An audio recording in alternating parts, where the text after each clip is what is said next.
Hi, everyone. Happy New Year. Welcome to 2021 and our first show of the year. We've got an awesome show, as always, to kick off the year, and it's going to be really fun. Our guest today is a good friend of mine, and so we're going to have a good time.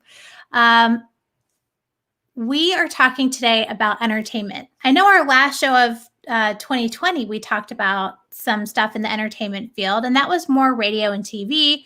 Today, we're talking about film, esports, gaming, and like all that cool stuff.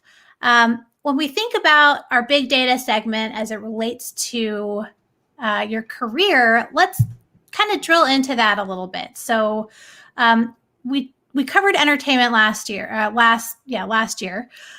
So let's talk about film and motion pictures and what it kind of takes to get into that industry. So again, a degree in visual arts. There are about 55,000 people in the US that are in the industry, and it's a pretty young industry.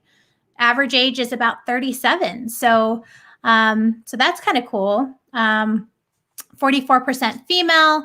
Top skills: film, makes sense, video production, filmmaking, and the ones that make the most are HD ads, so high definition ads, and TV ads and television. So there's still a lot of money in television, even though most of us tend, I think at this point, to skip through those on our DVR, but still where the money is.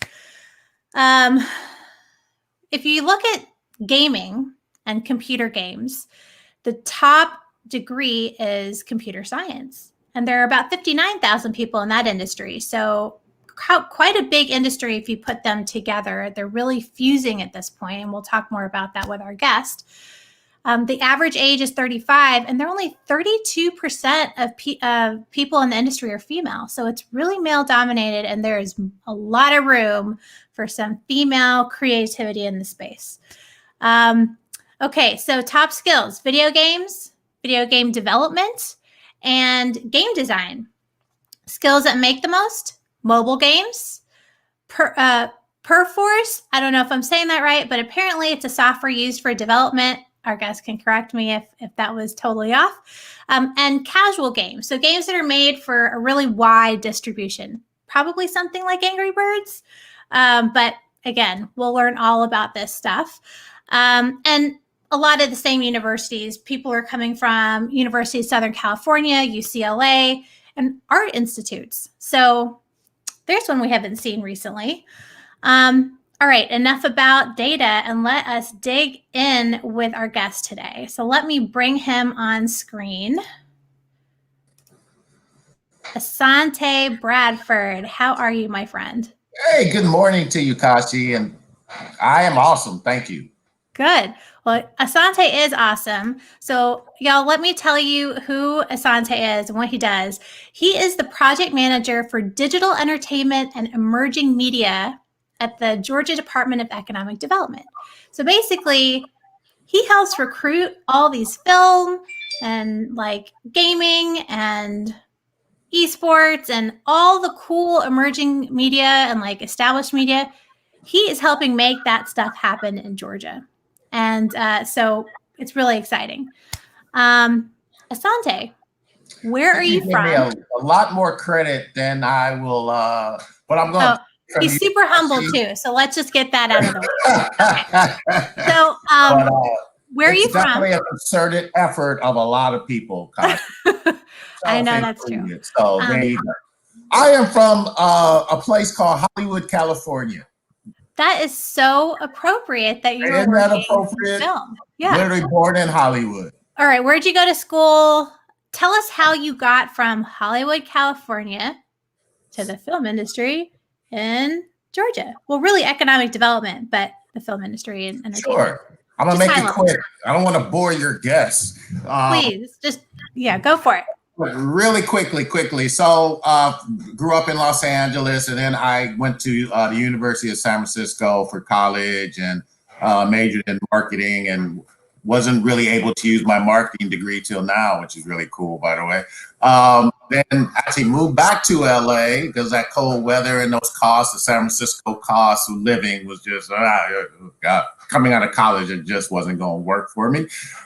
Moved back to LA, and then I got into teaching actually, which was really cool. I always kind of, enjoy, and I hopefully be able to get back to that. That's just something that's a passion of mine, with the kids. It's probably led up to a lot to what I'm doing now.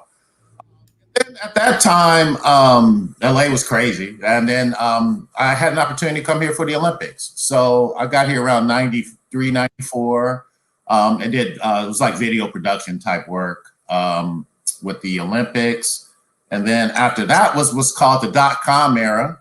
And I am about to start crying because those were the most incredible times I've seen in my lifetime, up until maybe now.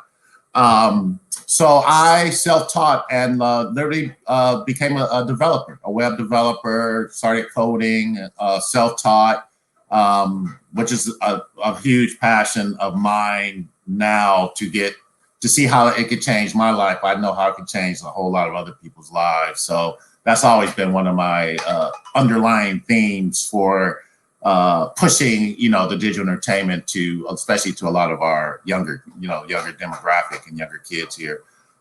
So yeah, I did that for up until probably like 2005. So I did that for about 8 years, which was amazing. I still haven't made as much money as I made coding.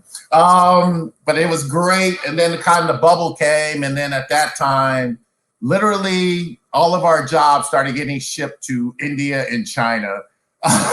So oh my God, I got to reinvent myself here. This isn't good. Because again, I didn't get a degree. I was all self-taught. So you had, for jobs, you're competing against people who are in the industry for 20 plus years and those experience. So I just I better redefine myself. So the cool thing that I did when I was coding, I started using the coding to get toward my passions, and animation was a big passion of mine. So I was able to use a lot of the same tool sets and get the software free, by the way, from my coworkers, and actually started creating some short animations, short film animations, a little bit ahead of the game, because at that time there wasn't a lot of places to showcase my work. So I say, well, wait a minute. If I start my own film festival, I can show my own movies at my own film festival. Not only did I start a film festival, and not only did I win Best Animation all 4 years of my film festival, not because I was running it or anything, it was, because the judges thought that I should. Of course. Of course. So I was able to use my passion to get into that. And then, just to be honest, with film festivals, man, there's so many of them.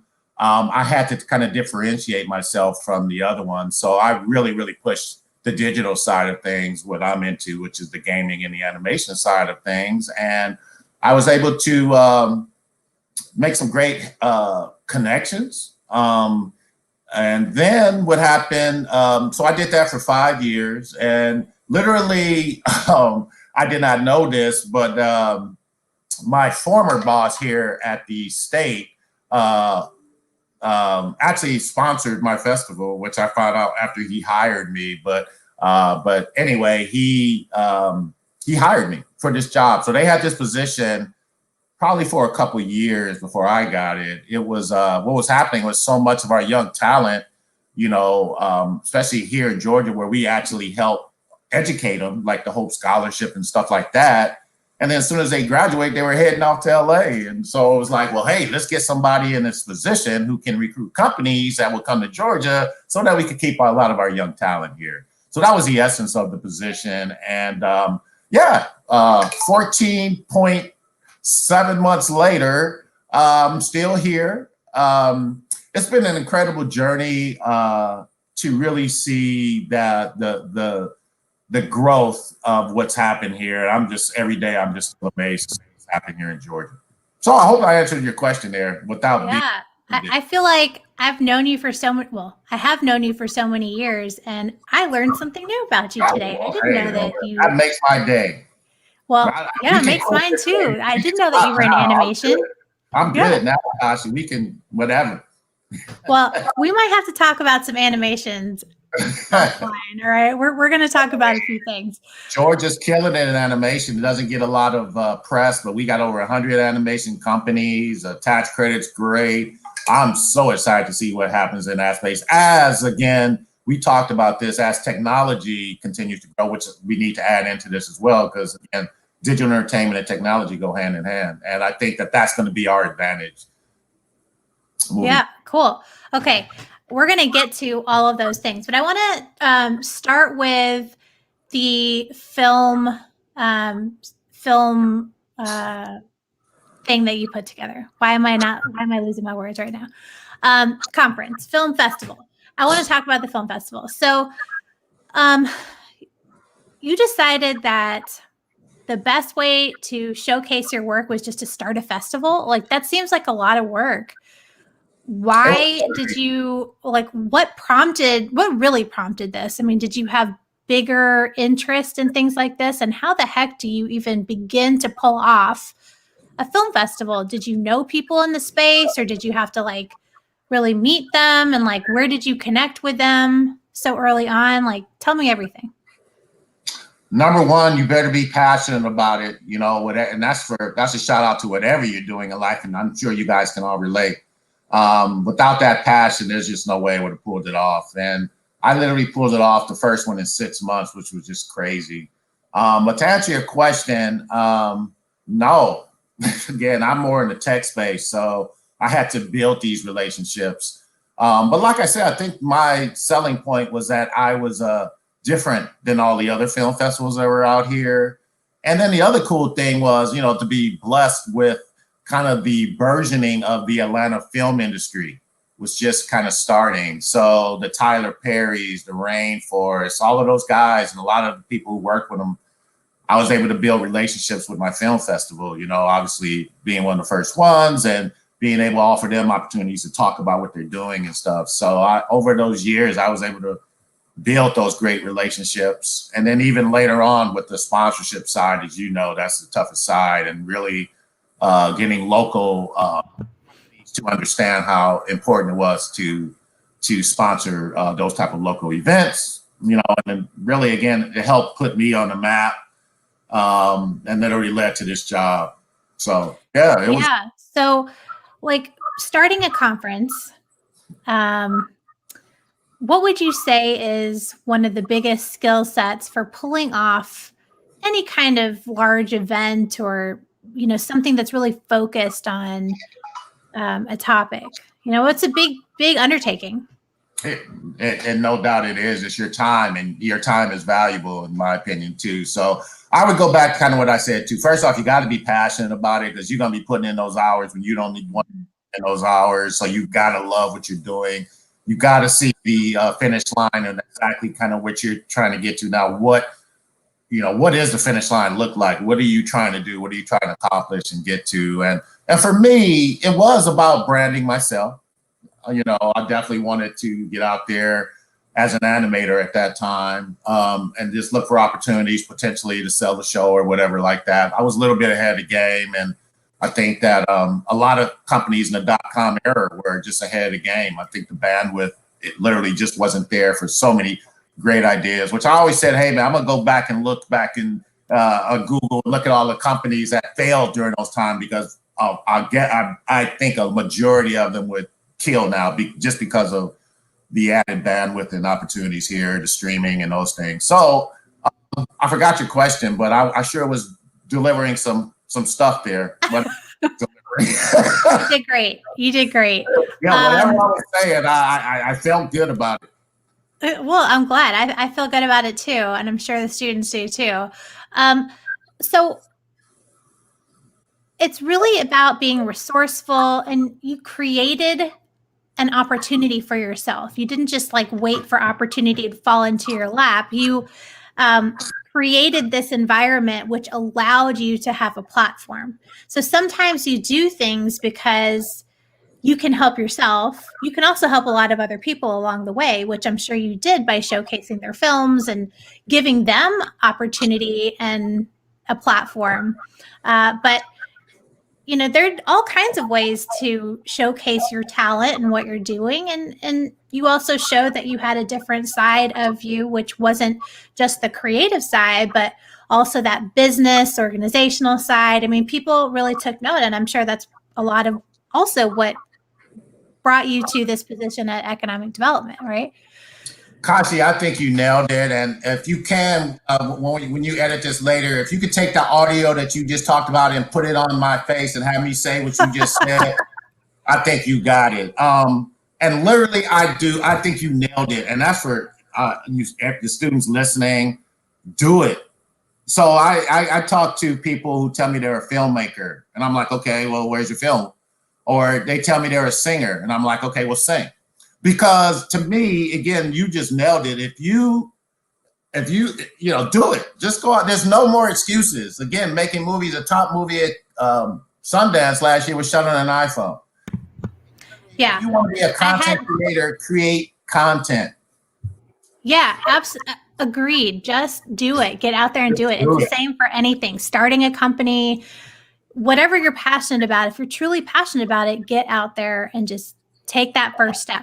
So, and it can be daunting when you're just a student. Like, how do I take that first step? Well, you just said it. Pull out your iPhone, start shooting some stuff, you know? And the more you do it, the better you get. Same on the video game, same on the animation. There are free software tools out there, or better yet, invest in yourself. That's the other thing I tell folks, man. You know, put the money into yourself. I mean, yeah, you go buy your Nikes, your shoes, your purses, your stuff, but you got to invest in yourself, and that's what I'm talking about here. And I totally agree with you. It's like, man, you got no excuses to me. If you say you want to be a content creator, I shouldn't say this, but I'm gonna say this. If you're walking into a game company and you have a college degree, and then that other person you're competing with has created 4 games on Scratch or mobile games, guess who they're going to hire? I mean, you know, I agree. I'm not trying to take away from that. It's important. But what I'm telling you is people want to know and see that you are engaged and this is what you're going to do. That's what's also helping get to my 9 to 5 when we get to that, is what's bringing these companies here. It's because they're seeing all this young talent that are going ahead and doing it. And it's like, for those companies, they cannot afford to miss out on the next Facebook. They just can't. So that's what's bringing so much stuff here when we get to our... You can't afford to miss out on passion. Exactly. Right? Because that's what drives so much of creativity and really making it in life.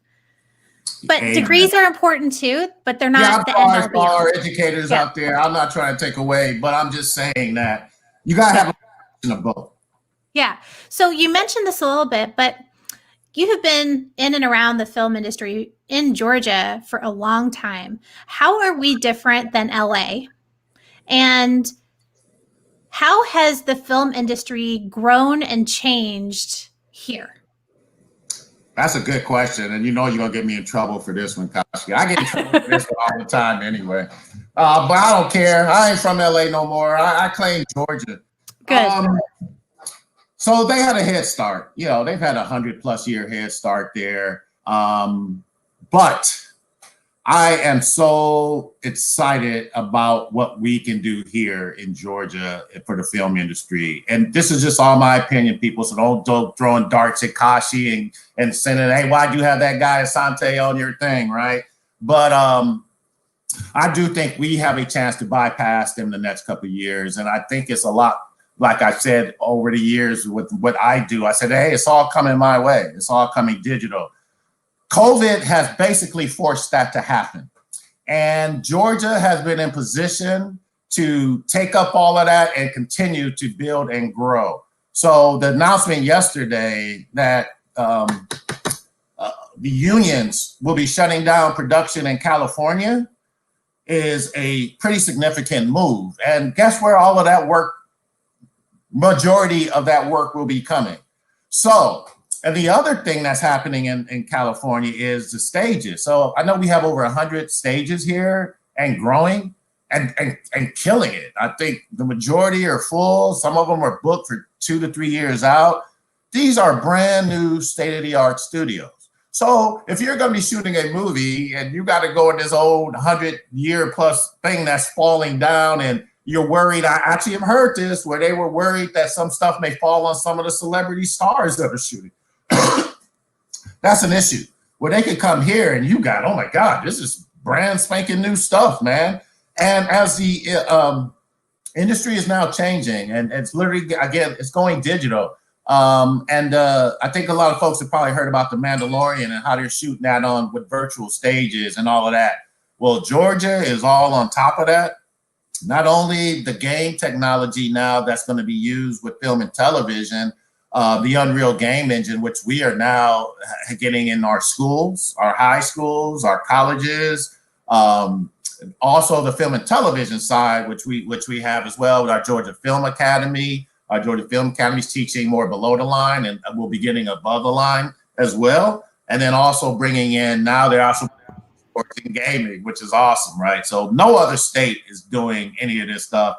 To answer your question, those are the things that I think will put Georgia in head, especially we've had this conversation in the next 5 to 10 years as 5G, 6G, blockchain, all this IoT, all of this stuff starts kicking in.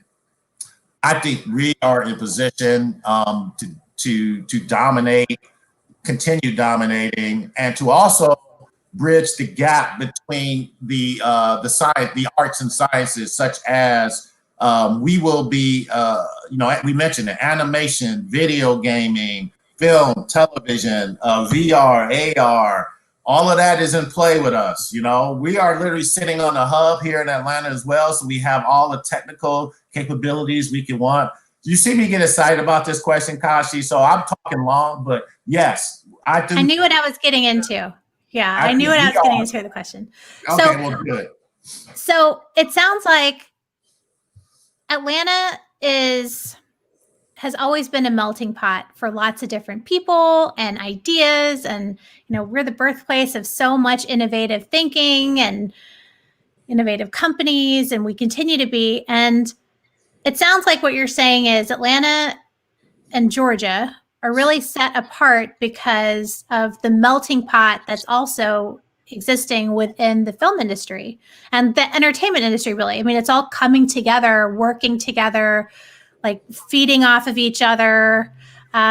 And it sounds like that's not something that's happening on the West Coast as much. They're really more focused on specific things. So yeah, I mean, a lot of that technology is bleeding together. You and I were talking the other day about the Travis Scott performance that happened within the game Fortnite, and how, was it 20 million or 24 million viewers around the world? Crazy. No, they made $20 million in one night.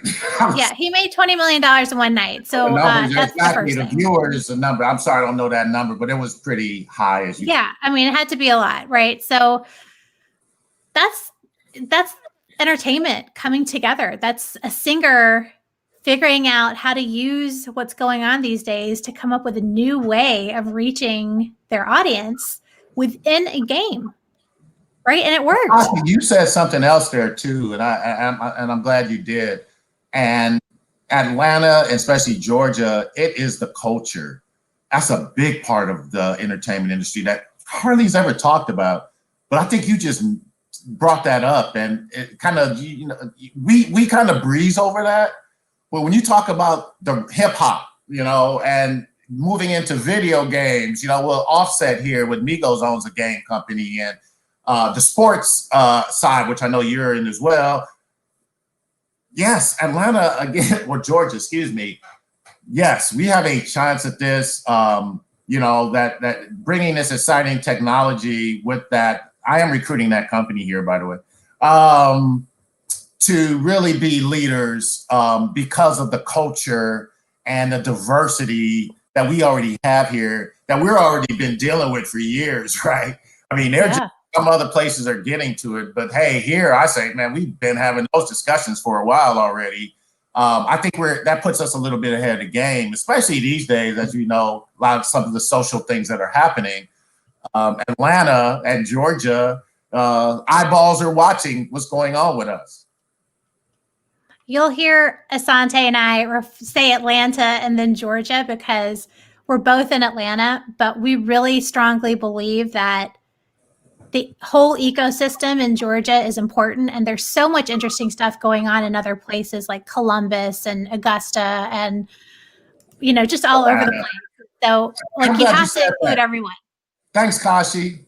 Yeah, my people would have been mad at me, man. They know I'm supposed to be state and saying all. So all my partners out there, hey, I apologize. You keep saying Georgia. I'm just trying to tell people why we keep talking about both. Well, thank you, because I need to keep that going. Because, hey, man, you are so right. To all our partners across the state, man, we do put Atlanta, obviously, so much more here, but you are so right. So much incredible, creative things are happening. The passion, going back to the passion, is there, if not higher, in those areas as well. And as you will see in the next couple of years, going back to your question, it's going to be a lot of 5 or 10 year play, because now all of those local schools in those areas are getting educated, getting funded, and bringing projects to the table. So yes, and they don't have that in California.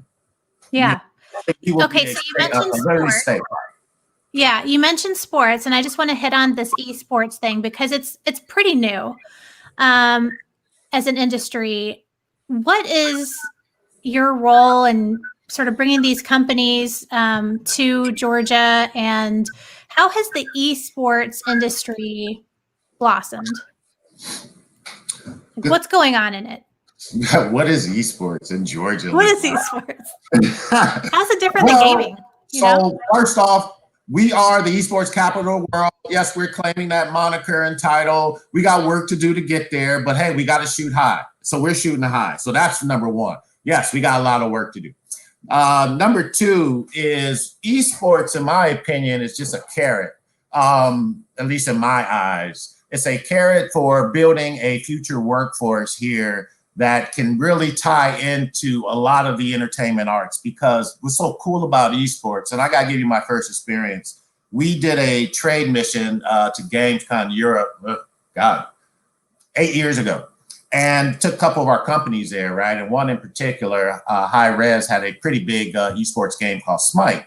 And first off, man, these guys are rock stars over there. I get to hang in the booth, and I mean, I'm telling you, people from Russia to Ukraine, they knew all about these guys, and I'm just sitting there in shock. I go to the stadium and watch them play a game, an esports game with Smite, and literally you had over 25,000 people. That was it for me. Oh, no. Then I walked around the stage and I went around and saw the back part, and it was just all broadcasting. It was all like TV. So that the light bulb went off, and I was like, this is it. This is us. Because now with our young talent, if we're training them in film and TV, or we're training them in esports broadcasting, it's literally the same skill set. Mm-hmm. So our Georgia Film Academy has already jumped on that. They've added esports curriculum training, because it's literally the same thing. So now our kids, and you can train in film and television and actually go do an esports tournament as well. So to answer your question, that's what got us really excited with the state. We were the first state to actually add a tax credit to it for the broadcasting of esports tournaments. And I would tell you, before pre-COVID, we were in line to get some pretty big tournaments, and we'll continue probably to get them. Out of this, we have formed the Atlanta Esports Alliance, which comes out of our Georgia, our Atlanta. They're gonna get mad with me. Anyway, I'll get back to that. Sorry, guys. So this organization literally is tied in with our sports council, our Atlanta Sports Council, who goes after, the Super Bowl, Final Four, World Cup, cross your fingers, World Cup. And now esports will be a component of not only all of those events, but individual esports events that are coming to town. Potentially, those type of events can be 25,000 plus, like I mentioned. So I am actively talking with all of our sports teams who literally have brand new stadiums, who all love the opportunity to be in esports. So I think as the world opens back up this year, hopefully you will see our stadiums filled with esports type of events. That's the high level. The other side of it is the educational side, and what our schools are doing. Three colleges, I know Georgia State in particular, has a esports teams. Esports teams, let me add, they've played multiple games now and winning championships, by the way, and winning money, by the way, and giving free scholarships, college scholarships to kids. So the educational little recruitment plug right there. I like it. Yep. Yeah. Yep. So Come to Georgia, y'all. Come to Georgia. Exactly. Well, that's the carrot to me. Let's use that because so now for us on the state, we're literally targeting high schools and middle schools because I literally think in 5 to 10 years, again, going back to that plan, they'll be doing our job for us. We'll have influencers. We have actually one of our big talent agencies that reached out to me that wants to start representing, some of these game influencers, which is cool. So that's the cool thing about Atlanta too, that you're plugging it. I always say when we're recruiting and they get in different and like if they come and talk to you, you'll be able to tell them anything that they, our folks are educated here and are able to have these discussions. So companies come here and they're blown away. They're like, well, man, how are you guys? How's everybody, in the city and this city and how they all know all this stuff. And again, I just think that we've done an incredible job of promoting that part of it. So the esports, I think we're promoting it really, really well right now. We got a great marketing piece coming. We've got some other great announcements coming. I hope that answered your question, but I see esports again. For me, it literally ties back into my life, into how coding changed my life. So I think I heard you talk about earlier with female gamers, or maybe when you was some other call, female gamers, that's a big passion. Actually, female CEOs, female-owned businesses is a big passion of mine because Atlanta's #1 right now, and we need to continue leading in that direction. But more than that, it's the stories. It's the stories that females, especially in the gaming side, I'm shocked. I know, you could go to the Bejeweled and some of the simple games. I just think that there are opportunities. There's a market there that's just sitting there that is waiting for games to come. And I think that's why we have to have different voices. So the minority voice, the female voice, that's my push here. I just think that we can have different stories, different lines. And that also ties into film and television as well. And we're starting to see that happen now, where we're starting to see different storylines of stuff that women are creating, that African Americans or even Asians are creating these incredible new storylines of stuff that we've never had. So again, esports is that type of opportunity as a carrot to get our kids and our women, our boys in the coding, to get our content creators in the storytelling. And then, this with me and you is then we got that next stage. How do we invest and fund these folks here in Georgia? We're not going to. You were moving straight into my next question. So yeah, I mean, that's perfect. But it sounds like there's just so many ways for you to get involved as a student even. How do students get involved in this industry? Like, I'm sure there are internships, but like, you said create content, get out there. How do you get that content in front of people that you really want to see it? So Kashi, I'm gonna go back to our 10 minute ago conversation and just do it. So you got the platforms that are free, Twitch being the big one everybody knows, but oh my God, there's like 3 or 4 new ones coming. I just heard yesterday. Oh, I shouldn't say it, but yeah, Facebook and you dropping some secrets on our show, Asante? Yeah, well, no, but I was just informed that bigger names are coming out with newer platforms. Microsoft has theirs, Discord. So do it. And yes, marketing is tough, but it's free. Social media is free. Mm-hmm. And but for most of those kids and stuff we're talking about, it's not a crazy journey for them in social media. It's like literally probably was built on their hands when they were born, man. So I think that they have that built-in advantage of knowing how to market, right? And knowing potentially how to go viral. So to answer your question, I would go back to our conversation. First off, just go ahead and set up your channel. I mean, my 12-year-old's doing it. He don't know what he's doing, but I'm encouraging it. That's how you learn, especially, I know boys pretty good. And that's how boys learn by their mistakes. Go ahead on there and make your mistakes early. Make your mistakes now, because in another 5 or 10 years, you're going to be making money. And I got to say this too. And you're one of these people, these CEOs in town. I have a friend, Mike Kenny. He does these things, these CEO breakfasts. And I'm like, oh, hey, man, what do they talk about? He's like, all they talk about is stuff that they messed up on. And I'm like, oh my God, I get it, right? So for yourself, because I know you've been as that CEO role for a minute here, and I know that that's not foreign to you to have to talk about that. But anyway, going back to our conversation, yeah, I think that with these the kids to get in it right now, it's as simple as logging in on Twitch and setting up your account. You got to be good and you got to be engaging, but those are the things, you know, you can go take lessons, you can learn. But in order to network and to market yourself, you have to have content that you can showcase. Amen. So do something, go shoot something. Okay, quick question about investing and the tax credits. You mentioned tax credits. So I just want to ask about that. How has that industry expanded? I mean, it seems like there are now opportunities for investment. So even if you're not on the necessarily creative side of the entertainment industry, it feels like there are ways for you to get involved, even if you're interested in financing, investments, funding, like that whole side. You can go into startup, but it seems now like you can also go into entertainment. Can you talk a little bit about that? Yes. And you know, I'm very excited about this since we just had this conversation ourselves. Yeah, Kashi, I think it's got to be the next stage of where we take our entertainment. Now, to talk about the credits were never ever supposed to be here forever. The credits were here to serve a purpose, and I think they've done very, very well. And hopefully, we have another couple of years to solidify our position with these credits. But it has spurred us to get to where we are literally number one in the world in film and television right now, you know, but what's sustainable?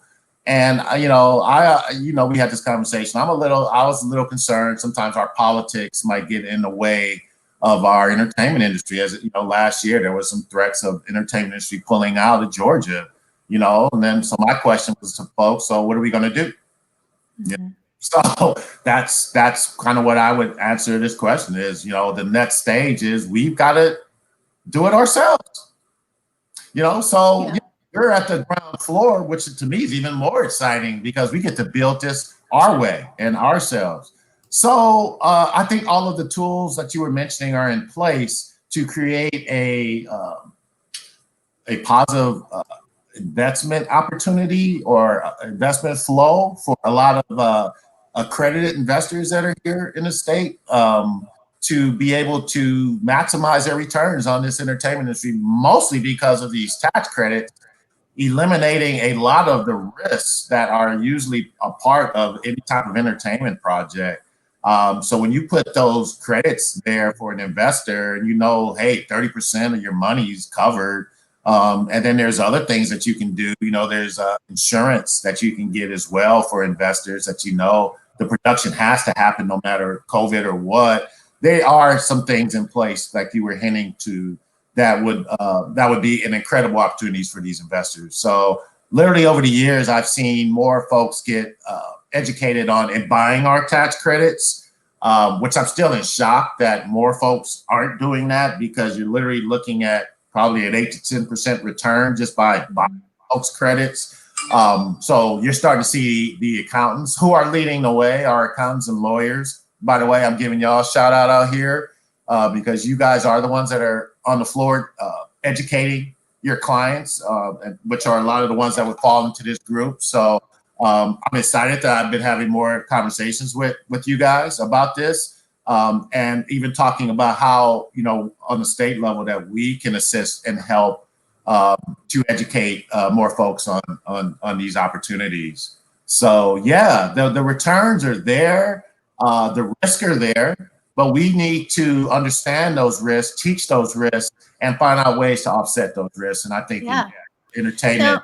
So it just sounds like there's so many entry points to this industry. You just need to take the first step and reach out to somebody, start networking, and like get to know the side of the industry you're really interested in, because it's not just the creative side. Okay, Exactly. Asante, we have a ton of student questions, and I want to make sure we get to them. I could talk to you about this all day. So let's see. Okay, Aisha would like to know, what part of the film industry would you say has the most room for career growth? All of them. I mean, so this is just my opinion. The entertainment industry is going through a transformation right now. I couldn't even tell you. What about, she's I have my, asking specifically about the film industry. oh, what inside? Oh, post production. Oh, post production would be the place. That's where I push our schools. Post production is about 60% of the movie now, the cost of the movie. And we have a post production credit, and we're really pushing that on our creative side. I do think that that's a great place to come play and to get in, because we have some special effects companies coming now looking our way because of the credit. They know that they're used as an expense with the production. So more special effects companies. We have a really big post-production project that, yes, I can't share, but I would love to, that we think is a game changer. So I would tell Aisha, post-production is your play. Okay, post-production, you heard it here. Brian wants to know, what is the easiest part of the entertainment landscape to get into?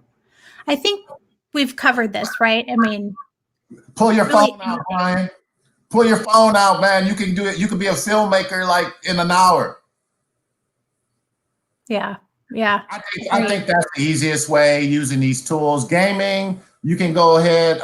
There's some free game engines out there. That use like on a great level. You know what? Go ahead and download. Well, for the techies, for entertainment getting in now, you heard how I was pushing kind of the digital stages. You can download the Unreal Game Engine for free, or Unity Game Engine. I would look at those if you're in a tech and you're looking to get in the industry, because, like I said, now that's what's coming. These digital stages. So now you would actually, inside the Unreal Game Engine, actually create the background scenes of movies and stuff like that.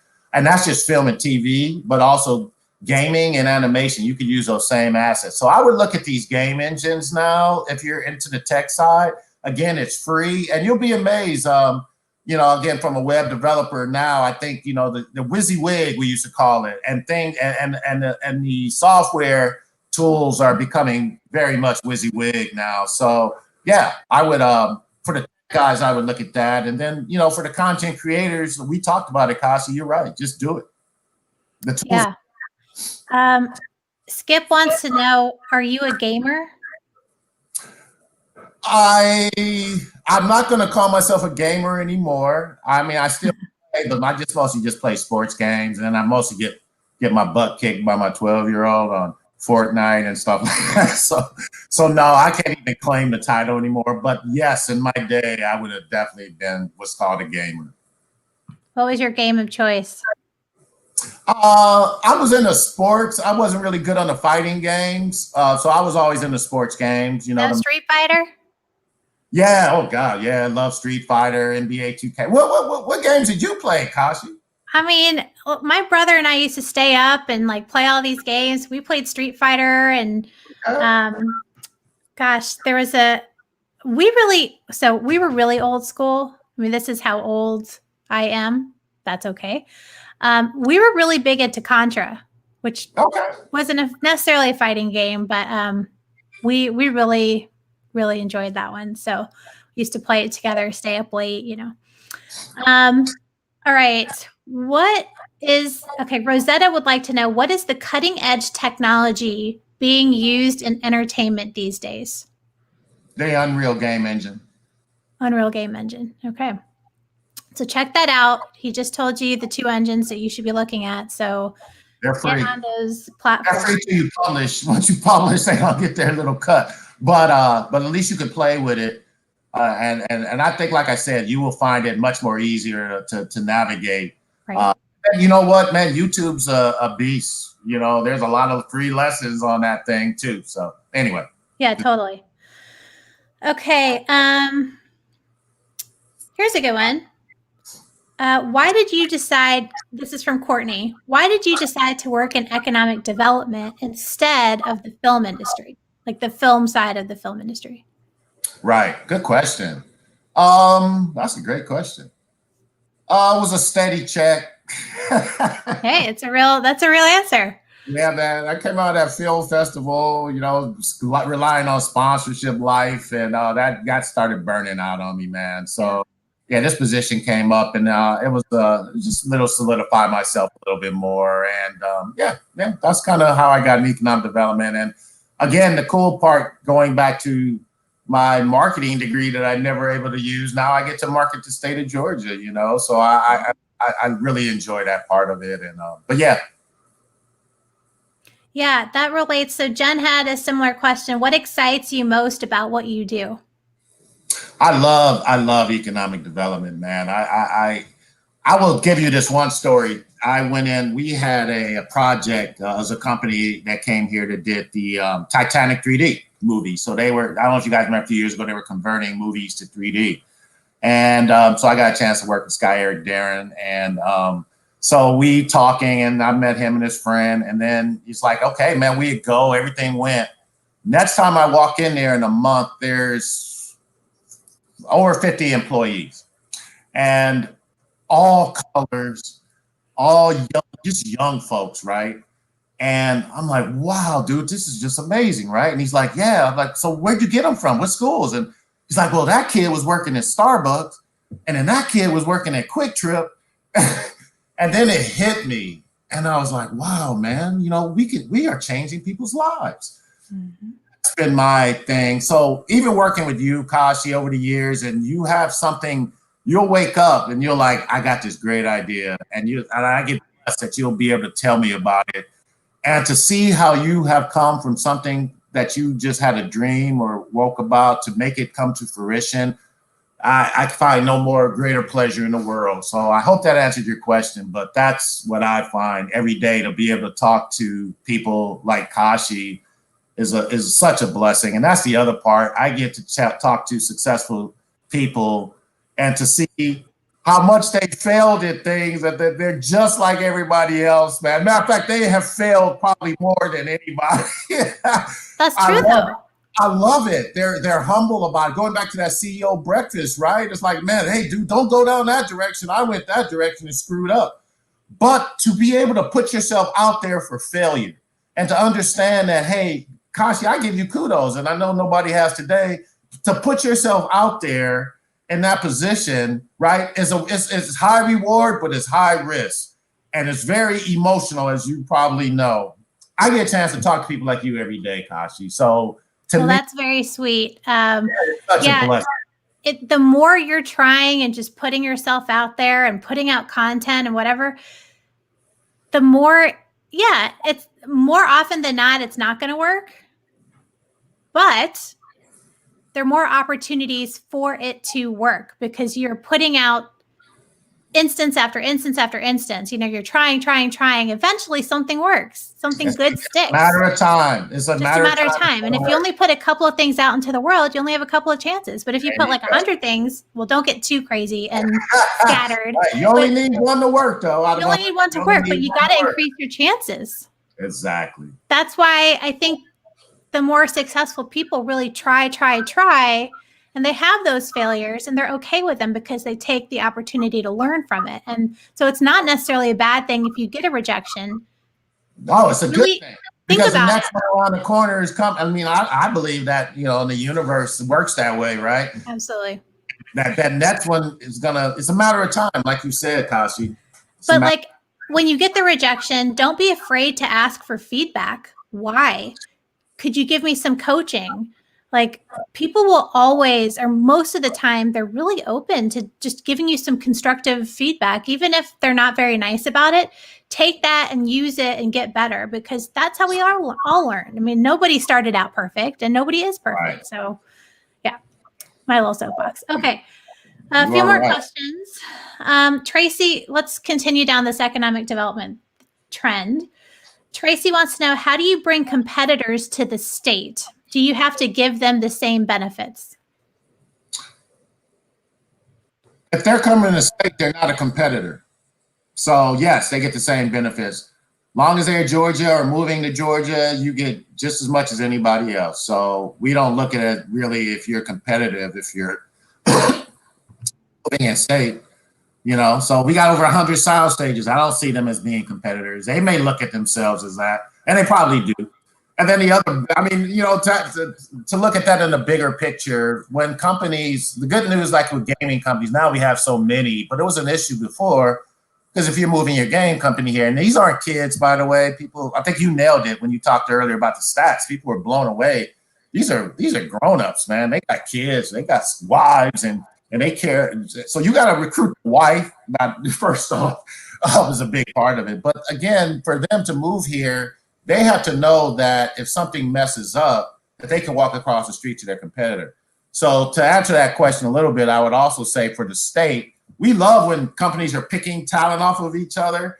The companies don't like that, but we have literally fielded a competitive environment now where you can move here, move your family here, also feel that you won't have to leave. If that doesn't work out, there's other opportunities down the street for you. Yeah. Yeah, that's definitely a good thing. But I can imagine people are always trying to one up each other. Well, you gave this studio this package, so can we get a little bit more? You know, blah, blah, blah. Oh, it's all about jobs. Yeah. So the amount of jobs determines that type of package usually. Yeah. That makes sense. Okay.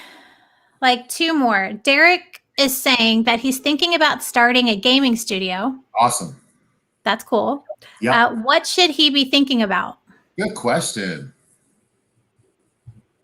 He should be thinking about, wow. I don't know what he should be. Come to Georgia. I don't know if you're in Georgia or not, but come to Georgia, first of all. That's your first definitely step. Come here. Definitely reach out to me. And then I would plug you in on, I would actually tell you, reach out to me. And then, then I can decipher more about what, he's doing and what he's looking to do. But that's my job, is to actually be that middle person to help you thrive. And FYI, I enjoy working with more local companies than I even do recruiting companies, because you guys, I know, have that passion if you're doing it here. So, and then it's just much exciting to see companies like yourself, Kashi, see those local companies grow here. That sends a message as well, as a little different than bringing a company here. So Sure. Just tell him to reach out to me, and then I need to know a little bit more about what he's doing, and then that's kind of what I do. And then I would listen and then decipher or make intros to folks, or just give them my opinion on what you might want. All right. So Derek, find Asante on LinkedIn. We're going to link to him in the show notes. So reach out, tell him you saw him on the show, and I'm sure he will. I will definitely reach out on LinkedIn. Okay, cool. All right, last question. This is a good one. Bridget wants to know, what is your favorite film or TV show? Oh, wow. Matrix. And then I would also expand that to, what is your favorite made in Georgia? Oh, that's a good one. Black Panther is going to be tough to beat, man. That was an amazing movie, man. I'm sorry. That puts us, but there's so many. Oh my God, we're killing the game. Just cool movies coming here. Then I would probably, like you mentioned before, I'm still a Matrix guy, man. I'm still sci-fi, man. I love Neo. So, and I actually feel a lot of that Matrix thing is happening as we speak. Yeah, totally. Like we're in the Matrix now. But no, I love sci-fi and action type movies. And then, believe it or not, I actually, you guys remember the black exploitation days, man. That's actually what got me very passionate into movies. I remember my father taking me to Shaft and Superfly, and those are the movies that got me really into it, man. So yeah, those are my love. Thank you. I never get asked those questions, Kashi. Only on your broadcast. I can't believe that. I feel like I can't either. Like, wow, that's cool. All right. Well, we've got we're like way over time, so we're gonna give Asante back the rest of his day.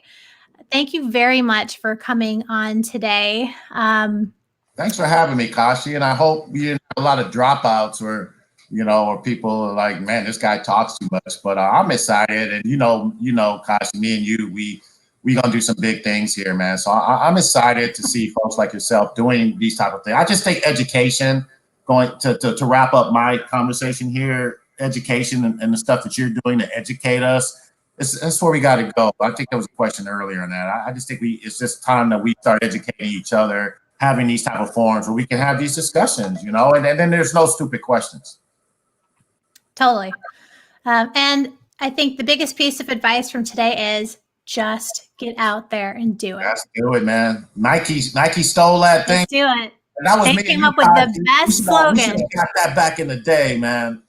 That's Georgia. Let's do it. Yeah, totally. All right, guys, next week we have a great show. Lisa Calhoun from Valor Ventures. She's the founding general partner there. She started a PR firm and she's done all kinds of cool things. So we're going to be talking to her. Make sure you sign up for the mailing list. Find us online everywhere, supernovacommemncements.com. All of our shows get posted there so you can see all our past shows or on YouTube. And that's all I got for you guys this week. So, students, I hope the start of your semester is awesome.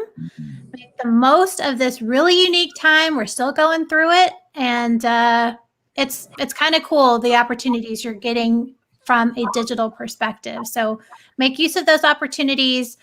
And remember, as always, it's a blessing to be a blessing. So be kind as you go through your day today. Stay safe and healthy. And we'll see y'all next week. Bye.